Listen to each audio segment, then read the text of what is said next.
So, I figured I play this game a lot. I feel like I understand the game a lot, so I figured I would just run down and take a look at the patch and kind of give some of my thoughts on the changes. Just because I haven't seen anything about the patch yet, so I figured I'd just give it a first look rundown, maybe analyze a little bit, give my opinion, see how I think it's going to change the game, if at all. Honestly, I don't know really what I'm expecting for the patch. I've kind of heard rumblings on Twitter about it, but I guess we could just kind of hop into it. Looks like there are a lot of changes coming this patch, which is good. Some notable ones I'm seeing are Nurse Decane, who got a huge change last patch. It's pretty impactful. Misfortune, she's been pretty strong for the whole season, so can kind of see that. Tarek, his win rate is very high, so that makes sense to me. Soraka buff doesn't really make sense to me here. We'll see what they do to her, but I'm afraid of Soraka top lane becoming even stronger than I currently think it already is. Some new skins coming out. I'll look at that at the end, maybe, I guess.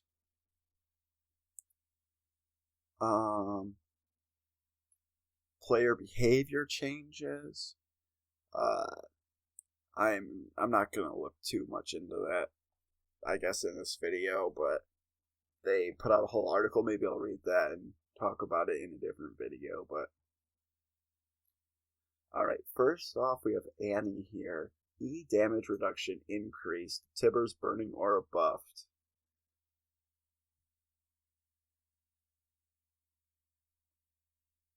I mean, I don't see this having a huge competitive implication, but people already playing Annie are going to enjoy this buff. I mean, I don't play a lot of Annie, so I don't know the order you max her abilities. I don't know how valuable leveling up her E is after the changes with movement speed, but getting her rank 2 E at rank 1 seems like a pretty good buff, and I mean, you don't think of the aura damage on Tibbers when you think of Tibbers as an ability, but it might be enough to just, double the base damage and increase the scaling. That might be significant, but, it's still Annie at the end of the day, so who knows? Looks like just a basic Diana. Looks like AD got rounded. Health lowered. I guess. This doesn't seem like a huge change. Maybe it messes up some, maybe you'll feel it in lane, but I don't. I feel like at most points you're not going to. You're either going to. It's not going to change the fact where you would have died otherwise and then engage with Diana. It feels like Diana will either kill or be killed, and this 20 HP won't matter. Interesting. An Irelia buff? Base damage over E? I don't know. I don't think that's going to make much of a difference in any skill bracket for Irelia. Katarina. Okay, so this is a nerf. Bringing down her ratio? Oh, the ratio went up by level at late game. I haven't really seen Katarina's, taking over games in my solo queue games. And she, of course, isn't a presence in pro play, but it doesn't seem like... I don't know what her win rates were before the patch, but this doesn't seem like it's going to cripple the champion, especially like mid game, where I mean maybe you'll feel it. Maybe this will, but it is Katarina, so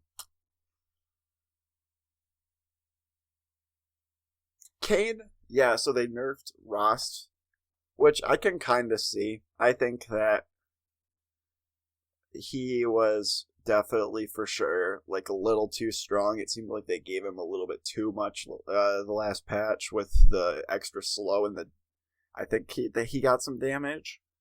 So I think it's just smart to rein him back in before too many people, because even if he wasn't being abused now, like people would start to pick up on him and abuse him. Kled getting a Q nerf 2 seconds is pretty significant. This is like his like trading tool. It gives him his it procs grievous wounds. I feel like you'll feel that on Kled when you play him. Like I feel like this is a pretty I feel like that's kind of a significant nerf. But Kled was only seeing like fringe competitive play, and so I don't know if that'll make him unviable, but losing 2-second cooldown on your main trading tool in late is pretty bad. MF, Misfortune, W, bonus movement speed decreased. I don't think this is what is making MF a strong champion right now. I feel like it's the utility of her E combined with just like the raw amount of damage she can output in a lane. So while losing 10 MS might be noticeable, I don't think it's going to hinder her very much. I feel like this is kind of like a fake nerf, like a slap on the wrist, so to speak. Okay, a little bit of a Maokai nerf, round down his mana and make his Q cost a little bit more. Again, I mean, if Maokai is so, if you can benefit from having a Maokai on your team, like if your team benefits from what he brings to the table with like his abilities to engage and his CC and like his ability to lock down a target, if that fits into the style of your comp, I still think Maokai is pickable. This 10 mana nerf isn't going to really change that. And with Kled being nerfed, yeah, I actually don't know. I don't know if Kled is a Maokai counter, but it seems like with his grievous wounds, it wouldn't be a great matchup for Maokai. Nidalee, Q damage ratio increased. Okay. Buffing her Q damage. I mean, I don't know. I'm not super familiar with Nidalee, so I don't know what it would take to get her back to being strong, but it doesn't seem like it is this. Like, I'm thinking, so her Q scales ability power ratio with distance, I'm guessing. So maybe this is more felt because a 0.3 increase when you hit it from far away, or is this late in the game?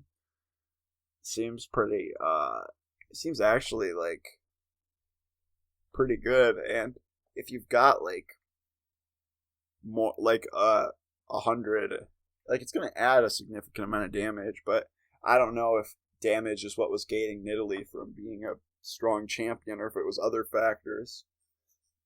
But you know, we'll see how this affects anything. The jungle meta is really messed up, so it's really hard for new champions to get into the meta with champions that are so busted like Lee Sin and Elise and even champions that are a tier below, like Olaf. So, yeah. Um, a little bit of increased mana restoration on her spell shield. Honestly, I would let. This isn't the buff to Sivir spell shield that I feel like I would want to see. That would really affect how strong it was. I feel like a cooldown decrease would be really valuable to Sivir, especially for like niche uses as like a counter pick into like lanes with like a big CC ability, like having the ability to like spell shield like Nautilus or even like Blitzcrank. Have that up at like the same timings as those champions with their abilities seems like would be a lot more valuable than getting an extra 30 mana from it at level 1 and then scaling up to, I know you max this last, but only an extra 10 mana at max level. This doesn't seem like that much of a buff. I don't think it'll affect anything. I think someone on the dev team really, really, really likes Soraka. And don't get me wrong, I think she's cool too, but there are times you don't have to keep buffing a Riot. You nerfed her out of the top lane. I nerfed her, but she is still good in the top lane before these buffs, and increasing the base damage on her Q and increase health. So what this means is when she gets her passive off, she hits somebody with her Q, it procs the passive on her Q, which gives her a little regen effect. If she heals somebody with that, when she has that little regen effect active, the health cost of it is reduced by 80% at level 1. Why? Oh, jungler. You just got a successful gank off in the top lane. Do you want a heal that will cost me like 2 HP? Why, yes, Soraka top lane. I would love that. Oh man, it's like that. This is meaningful. I think she's gonna be nerfed next patch. I think Soraka top is just gonna get played again. That is, I think it's way stronger than people realize, and it's going to have to be even more OP for people to swallow their pride and play Soraka. Because she's not fun, or she's boring, she's gotta... It's like, she's strong, and you should at least, like, try. I recommend everybody try it out. It doesn't matter what you play. You get, like, as long as you have, like, something strong, you have like a hyper carry in one of the lanes, a tank in another lane. Just pull out the Soraka top and then just farm melee champions. It's like, what can they even do to you? They can't run you down. You're Soraka. They can't. You have the global ult to impact the entire map that your lane opponent can't even begin to match. Taric nerf, he needed it. He was his win rate was like creeping pretty high, and I think it was partially due to a lot of his like worst matchups, like Bard and Nami and stuff. They both got big hits last patch, so seeing like health growth and bonus armor decrease. I mean, they kind of seem pretty small, but like I don't think he needs a huge nerf to step back down. I think this is targeting him in lane, especially when he's at his weakest before he can build a lot of resistances, is the best time to do it. So I like this change. I don't know if it'll bring him back in line, but I think less people will pick him. and as a result, I think Callista also kind of goes down in priority because I feel that those two champions are pretty linked. So we might be seeing a little bit less Callista, which I think we've already been seeing. I think she's kind of began to fall off again, at least a little bit in terms of the meta. But Taric getting hit too,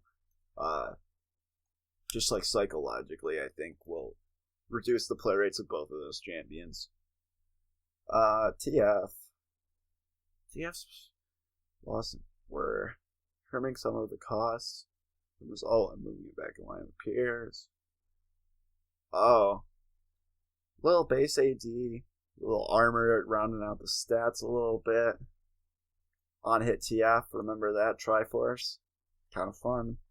And then, I don't play a lot of TF, but it seems like with blue card you don't really have mana problems from like the 4 games I've ever played him. Maybe you do, and maybe this is a nice buff, but I think the utility and functionality of the ult and his overall kit kind of stays the same. So I think this was more of a quality of life buff, like a housekeeping buff, than like an actual meaningful buff. I think TF is still a good enough champion to be played, but we'll see what effect this has on his like win rate and stuff. Ooh dear, I don't even know if I want to read this. This champion needs a complete overhaul.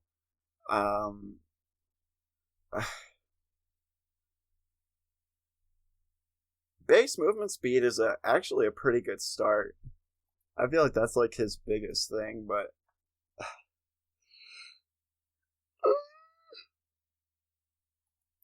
I don't know. Running out stats, I guess they were just forgetting about him. It's whatever, honestly. Udyr is Udyr. He's a bad champion. Earth balance changes. Earth returns. Sure. That's actually kind of hype. I like Earth. I'd like Nexus Splits a little bit more, but you can read through these. I'm not going to, but ooh, that's nice.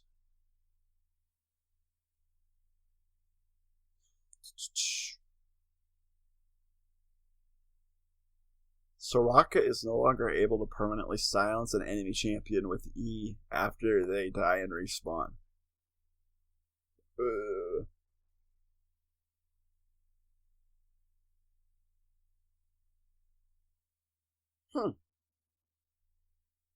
Okay. Skins. Pulse fires? Kind of cool. I mean, they're not my favorite, but they're okay. Oh, are they doing like a little pulse fire event? I kind of like these. Kind of clean, like they look like Apple products, honestly. It's okay. I miss having the little comment section down here, but I guess let's just run it from the top and kind of quick recap of what we saw. Just go back up to here. I think that the Annie, Irelia, and Udyr changes are pretty inconsequential, but I think Soraka shouldn't have been buffed. I think Nidalee might be a little stronger. I think you'll notice the damage on your Q after the buff. Sivir seems pretty inconsequential. Misfortune was not really a nerf, neither was Maokai. You might feel it on Katarina. I think Kayn and Kled both got fairly sizable, Kled's might be noticeable. I honestly don't know enough about that champion. I don't think I've ever played him before. Kayn got nerfs he really needed. We'll see if that puts him back in line with where they want him. Taric also kind of got a slap on the wrist, but we'll see if that brings down his priority and win rate overall. Anyways, thank you very much for watching. I anything you disagree with or want to just talk about, post it in the comments. Like, I'll read them. Like, I don't care. Anyway, peace out.